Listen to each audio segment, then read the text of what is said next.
couple more minutes and then we'll go on to that next question about what can council do that that the community can't do. You know, where do you need council to kind of step in? We are rongo te ai mauri ora e tū tēnei mana whenua te pukoti ka taraki i te atiawa ki te mihi atu.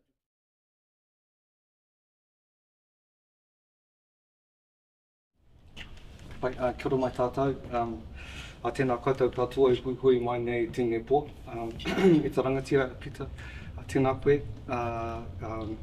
Tēnā koutou i te mana whenua o tēnei rohi. I te awa taranaki whānui, Ngāti Raukawa, Ngāti rangatira. Tēnā koutou kia ora hui mai tātou katoa. Ki ngā tangata, tēnā koutou. Kia ora ki tō mahi whakare, mahi kanakani, mati ao, mahi. Tēnā koutou katoa, kia ora. Thank you, Grace. Yeah, it feels very strange. I'm not used to being on this side of the stage. I'm used to being out there and telling people what to do, but I really appreciate it. Really appreciate your time and coming here. And also talking about Toi Pōneke. So as Grace said, I, along with Media George, founded a company called Tawata Productions, and next year is our 20th anniversary as a theatre and film production company. And the reason I mentioned Tawata is that our first office was a space about this big in Toi Pōneke. It was tiny, but we managed to squeeze in 20 people in there for a film reading and a play reading as well. But it was really great for us to be into Toi Pōneke very early on, and just to try and understand how does an arts community engage with each other. What is the arts community here in Pōneke as well? Because I've very much worked primarily with Māori Pacific artists in most of the work that I've done and been with. And also, you know, how effective are they? For us starting out almost 20 years ago, it was great. We needed a place, we needed a space. We needed to understand that we were part of the ecology here in Wellington. And for us, really quickly we realised that Toi Pōneke was not only for the likes of our own company, which create work that goes offshore or goes into theatres, but it was also for community arts as well. So that was one of the things that really shifted it for me, because again, I was used to very much working with, I don't like using the term, but professional theatre makers and filmmakers as well, but the mix and the want to engage reminded me a lot of marae and of being in Māori communities and being on par. And that therefore a lot of the kōrero we had, you know, you'd see people down in the kitchens and you go, oh hey, how's your day today? We go, well, we did this, we painted this, we did this, and we did that. Really similar to working marae in regards to making things happen. You know, it was very easeful. So being here asked today in regards to communities and collectives, that's kind of been my career. I've been really fortunate that I've come up with an idea and people go, yeah, okay bro, what's the adventure this time? What are we going to do? So when I first arrived here in Pōneke, I'm born and bred from Dunedin, so anyone from Otago here? What? It's terrible. You know, I went born down there in school there and then came up to Wellington because I'd heard of this place called Takirua Theatre. I've heard of this place where these people came together and made art.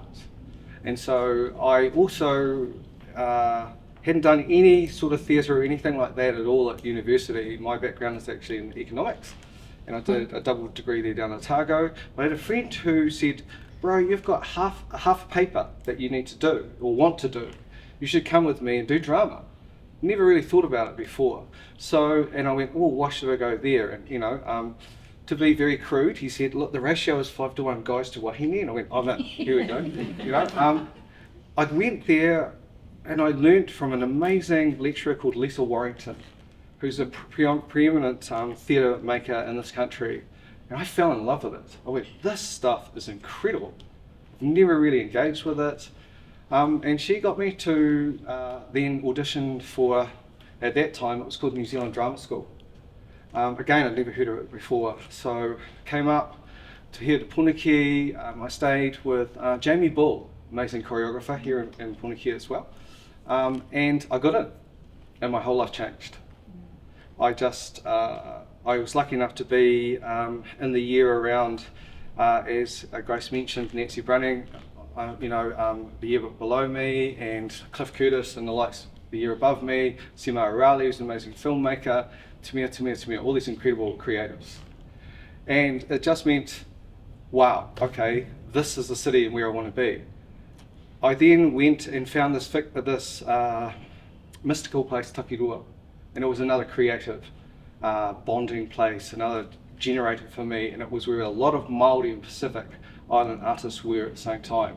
Wikuki Ka, who's a whanaunga of mine as well, you probably know him from the movie Utu and Ngāti and others like that. His sister, Auntie Kirika, and took me under their wing. Apirana Taylor, Ringawana Taylor, could go on and on and on. Roma Pōtiki, they're just these amazing, incredible people who took this young 18, 19-year-old and just went, you go and do it, you be what you're going to be.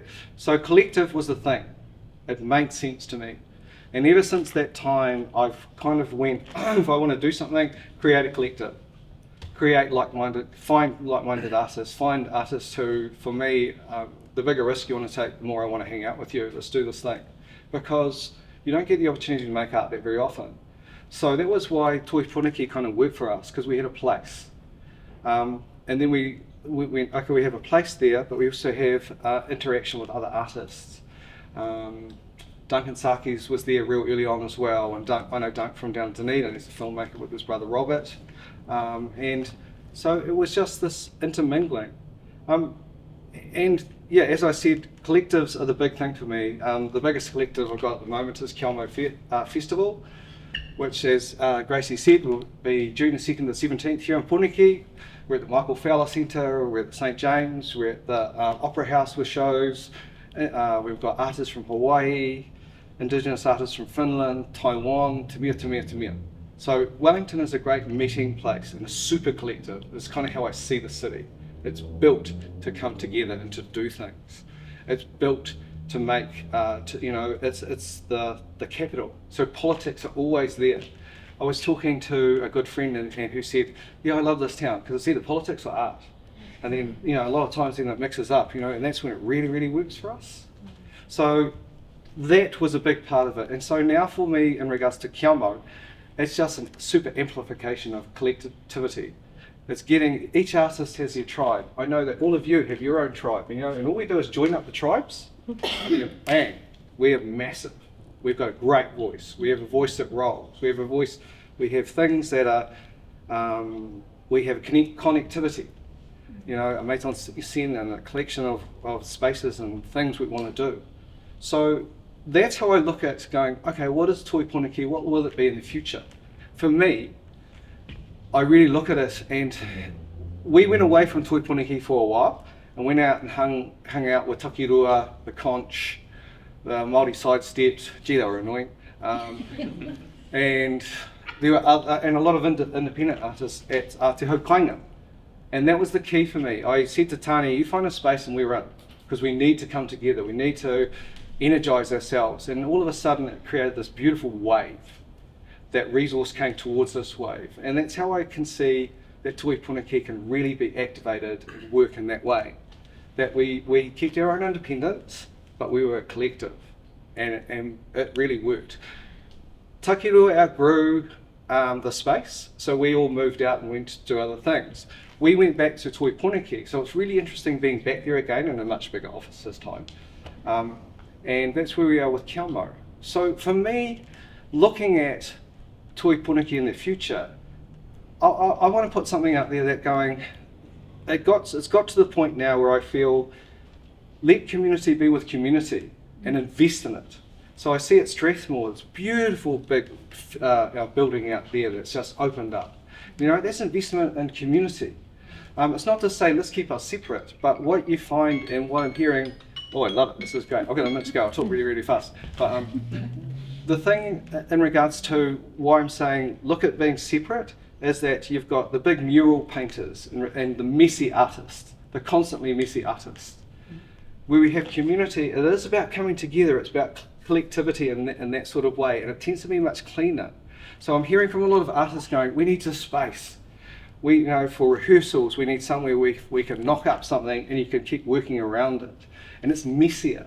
So for me, it's just kind of going, okay, do you find somewhere out in a suburb, a big warehouse or something like that, which is where artists can just dig in, they can create, they can push, they can pull, they can do all these sorts of things. And where I think about urban dream brokerage, about, you know, finding space and making it alive and giving it action. And then really invest in the communities. So I suppose what I'm saying is separate the two. But, and you know, and others will go, no, that's not a good thing. But what I felt that sometimes when you try and make something for everyone, it actually doesn't serve anyone, you know? And that's so it's not a negative, it's just going, do you go this way or do you go that way? So that's why I want to propose and put that out there as well, to go find messy spaces for the artists. Because a lot of the time we want to be comfortable, but we just want to make stuff. And that's the hardest thing in Pōneke at the moment, to find places to make stuff. You know, the reason that we want to do things in the Opera House and in the St. James is we want our artists to make works of scale. You can't do that unless you've got a big messy space to do that sort of thing. You know, and then, because I constantly see the festivals bringing in these big shows from overseas, and I'm going, we can do that, we can do it better than that, you know. So that's one of the reasons that I think, consider about separating them, but super invest in community. Because our communities are the thing that actually holds the whole fabric of everything together. And I feel that, you know, we are just, the small amounts of investment around, rather than the deep amount of investment in community, it makes sure those communities have places to go to. And like the Stokes Valley Community Centre is great. We take art out there, and you know, and we work with artists who are from there as well, and it just keeps energising it. It's the same with whenever we go to Porou. We work with artists there, plus we take things out as well. So that's kind of what my main kōrero is today, just to go, it's just another way to think about it. And it's not dismissing one or making one above the other, it's really just going, we are really different animals. You know, we want to make art. You know, we want to get together and make a dance piece. We want to do this, but actually we do it in quite different ways because we have to. So, yeah, kia ora whānau, that's kind of my kōrero and just putting it out there, and yeah, just to ask some questions in that way. But for me, the key to this city is the collective. It works. You know, I read an article today, and I'll take 2 seconds with this one, about the golden era of Wellington. I was there. And it was rocking, man. It was on. It was really amazing. But it gone now, you know. And it's actually up to people like myself to create space and energy for young artists to push through, to change, to lead us, to do all these things. Wellington's very good at that. It's a really, it's a city that has a lot of people who go through it. You know, you have those who stay, but it brings a lot of energy. It's like a massive student town, if that makes sense. So whānau, nō reira, tēnā koutou, kia ora kuhi mai kātou katoa. Kia ora, thank you. I'm going to invite you to stand up. Call and response, I'm just going to do something and you're going to follow after me, okay? My knees. Say that for me. Oh, my knees. Cool. My knees. My knees. My knees. My knees. My knees. My knees. My knees. My knees. My stomach. My stomach. My stomach. My stomach. My stomach. My stomach. My heart. My heart. My heart. My heart. My heart. My heart. My shoulders. My shoulders. My shoulders. My shoulders. My head. My head. My head. My head. My head. My head. The sky. The sky. The sky.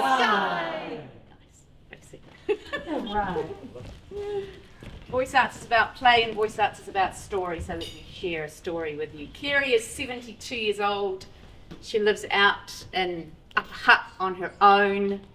Her family don't live nearby but worried about her because they think she's spending too much time at home by herself. They're encouraging her to get out more. She sees an advertisement in the newspaper, social drama for seniors. It's free, so she thinks, I'll give that a crack. And her grandchildren are kind of getting into theatre, so she thinks, yeah, why not? So she comes along to one of Voice Arts Tuesday classes out in Ngāi, Tahu. And after a few weeks going to the class, she's doing an activity. And it's a timeline activity where we're going through we're aging someone, starting when they're young all the way till they're older. And she's paired up with someone, and they're doing a version of this person's life when they're older.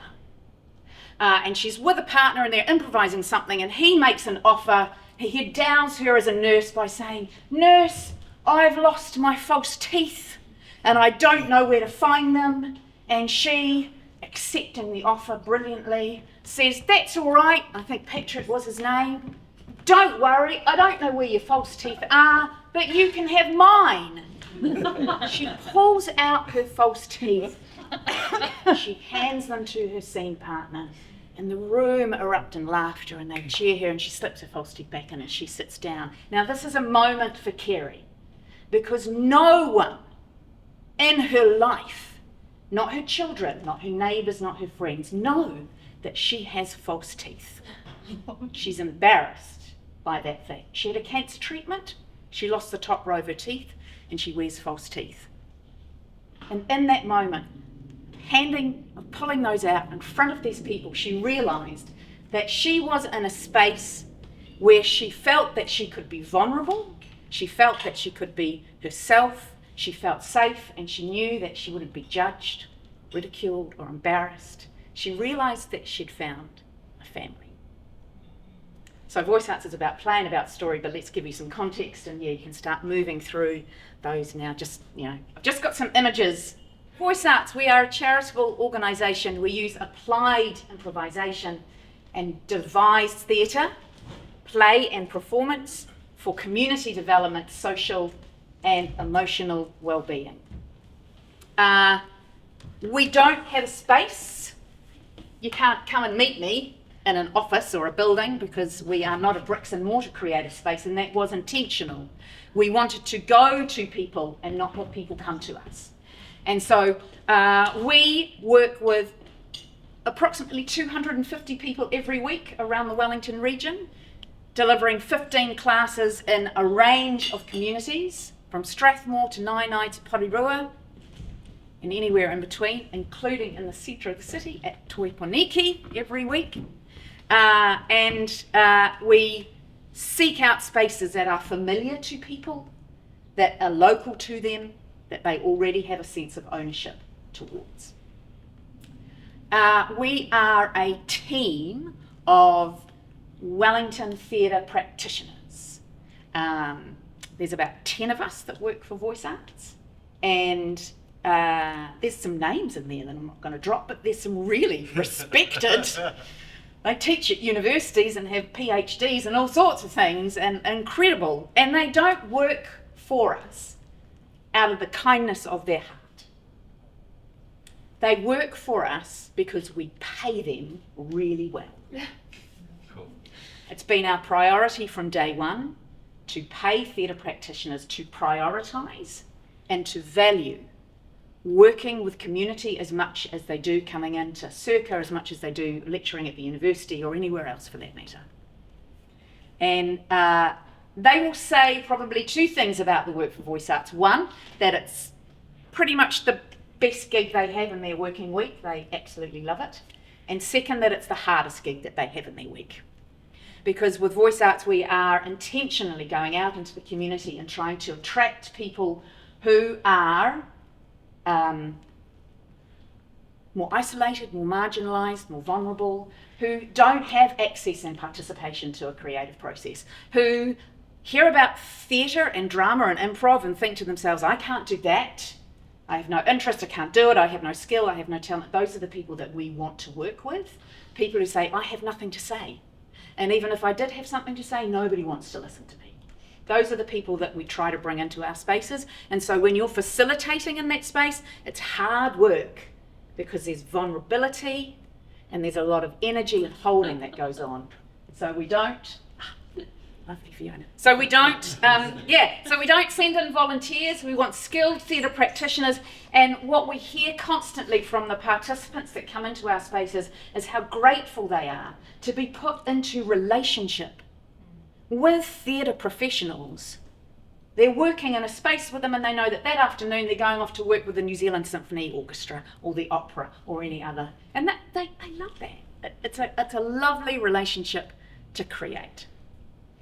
Okay, so what are the benefits of being in a collective? I'm just going to run through some. I don't know how I'm going for timing, but hopefully I'm going okay. There is a structure. There is a structure that holds us as a team of facilitators and theatre practitioners. It doesn't hold us firmly, it holds us gently, but it holds us with things like health and safety protocols and policies. So I know what my roles and responsibilities are. Somebody has identified for that already, given me a piece of paper, and I know what to do. Funding is in place. I send in an invoice once a month and somebody pays me, and I don't have to think about it. The space has been selected for me. The marketing material and the flyers are all sorted out. I feel that I belong in that container and that I'm supported in the work that I do. We take inspiration from each other. We work independently in our classes, but we come together regularly as a team of practitioners and we share and we steal and we copy and paste anything that is working beautifully, and we take inspiration from each other. We are a shared space to incubate new ideas so that you don't carry that alone on your shoulder. Somebody comes in, I have this idea for this project with this group. How do you think we might make that work? And again, there's a structure there that can help with funding applications and helping to get things on the road for you. We lean on each other a lot. Like I say, the work is sometimes difficult, and there's challenges to the work, and so we lean on each other and we cover for each other because we're all gigging theatre practitioners who disappear for weeks on time to do gigs in different parts of the country, and they have a class that runs the entire year and we cover for each other so the class keeps going. When I founded Voice Arts, I didn't have an intention to found anything. I wanted to work as a theatre practitioner doing this applied work in the community, and I was told by a really wise, lovely woman, she said to me, you need to be a charitable trust because then you can access funding to do the work that you want to do, and that just sounded like an enormous amount of hard work, and I was reluctant, but I'm incredibly grateful. What it meant is that I had to be able to articulate the value of what I saw, the philosophy of the work that I wanted to do. I had to articulate it in a way that would convince other people to come and work with me in a voluntary capacity in a governance arc. And over the years that Voice Arts has been running, we've worked with some incredible people who have been on our board of governors. And theatre and the arts is relational, and the more relationships you are in, and sometimes they are difficult and messy and they require your time and your energy and your effort, the better the outcome is going to be regardless. And so I'm incredibly grateful that Voice Arts is an organisation that has a board that I'm responsible for reporting to. It's kind of like a parent-child relationship. I take it to my board and say, this is all the amazing stuff that we've done, Mum and Dad. And they look at it and they go, brilliant, I'm going to tell everyone about all the amazing work that you do. It's a lovely relationship. So I also think that the collective energy is the better space to be in. And in relationship to Toi Pōneke, we use that space not as an organisation to come together and have meetings, but we use it as a space to bring our participants into. We use it where our facilitators gather. We have our huis, we come into that space. And it's I want more of it. I want more spaces that are accessible and light and well insulated and carpeted and clean and welcoming, where people can come into relationship with us as practitioners and feel at home and feel good about being here. Thank you very much. Thank you.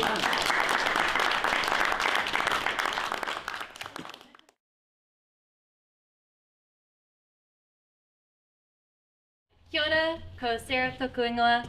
I'm here today to talk to you about a project that we worked on following COVID called Commonspace. Thank you so much for introducing it. So 2020, bit of a rough year for us all collectively with the worldwide lockdown, or New Zealand lockdown.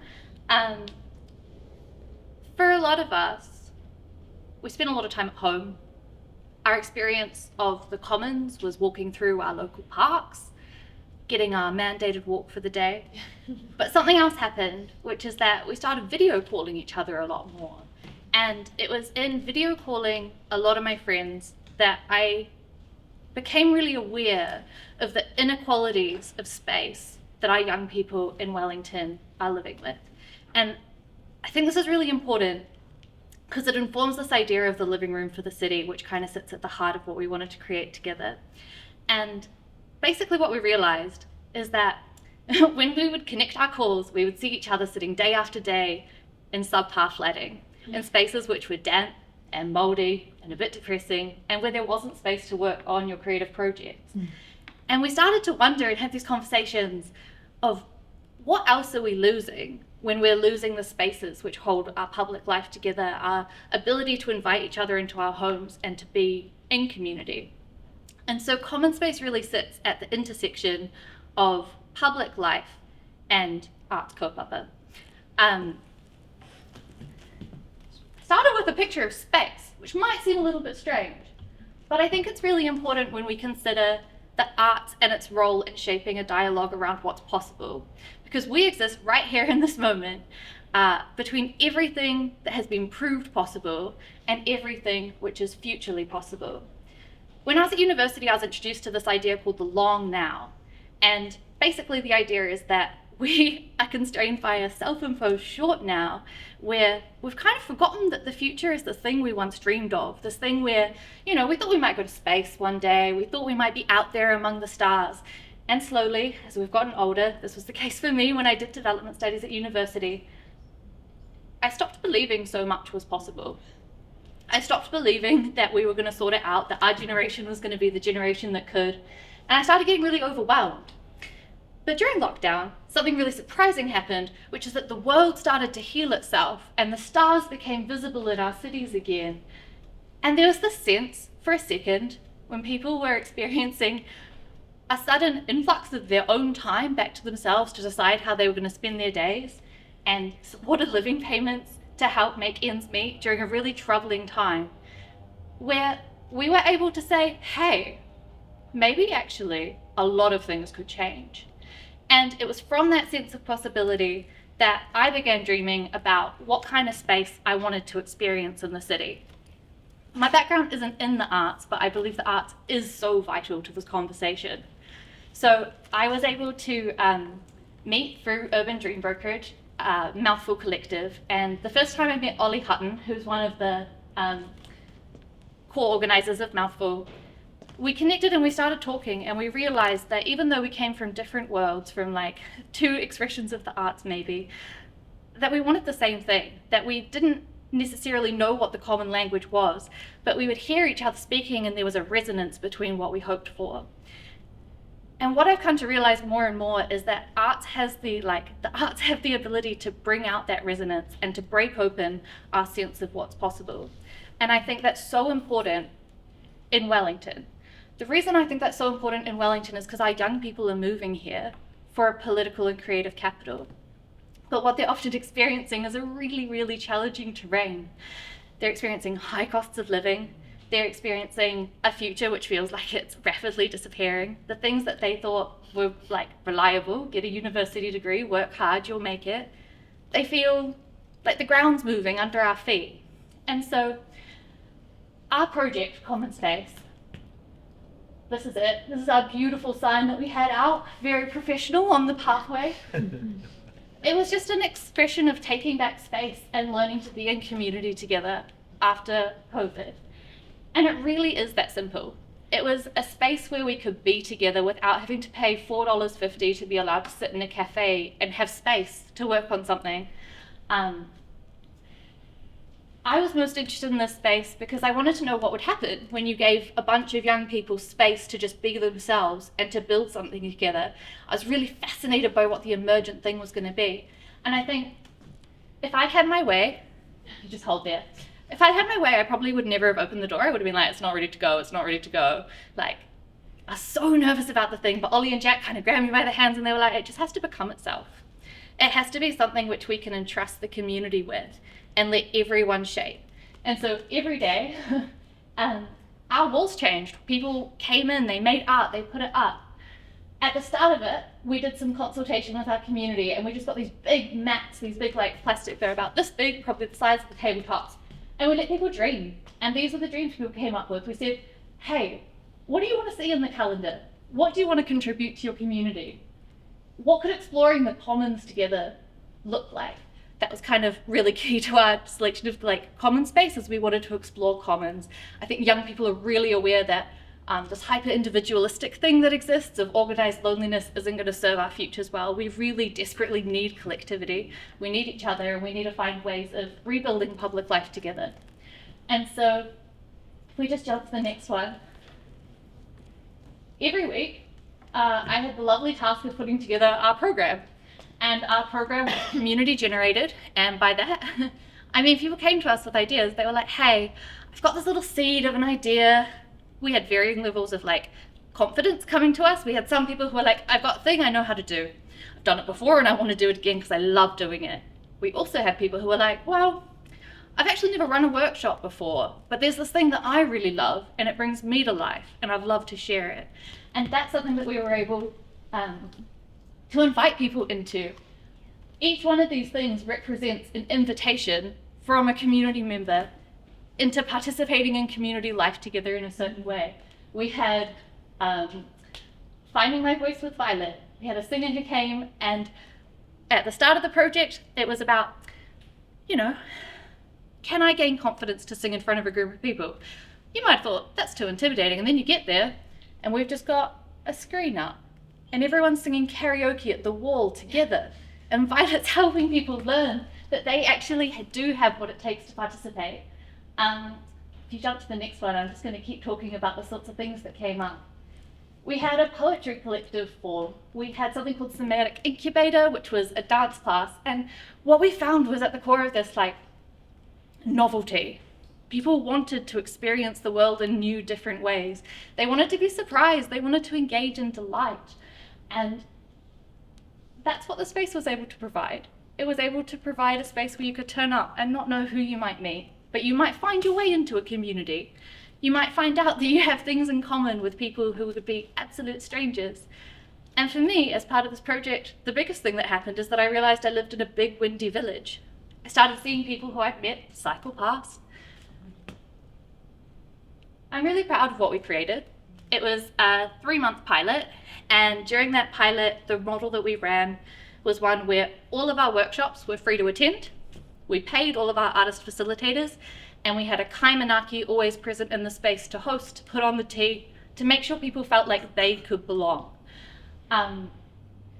Since the end of our pilot, we've had an impact report done, which was phenomenal. We got some external validation, which said, hey, actually, you guys did deliver a space in which people experience being and belonging. I read through the report, I cried, because I'm an emotional sap, and it was so beautiful to hear people say like, hey, I used to feel really lost, but this thing made me believe more is possible, and I felt like I found my place.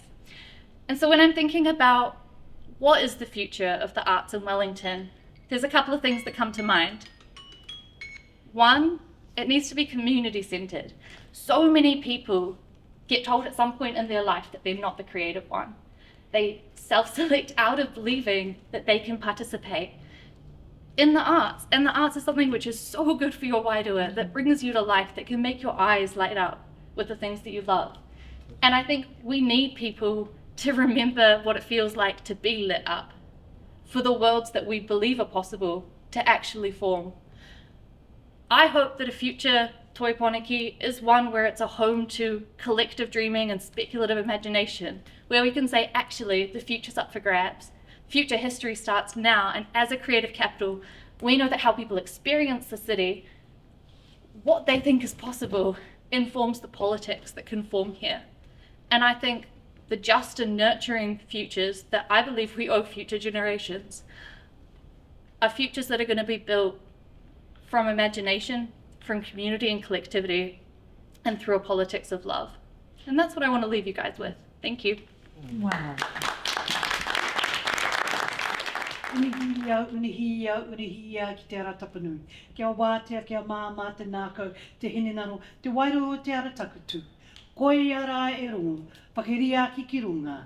Kia wātea, kua wātea. Rere, hau, pai mārere. Kia ora. Nā mihi.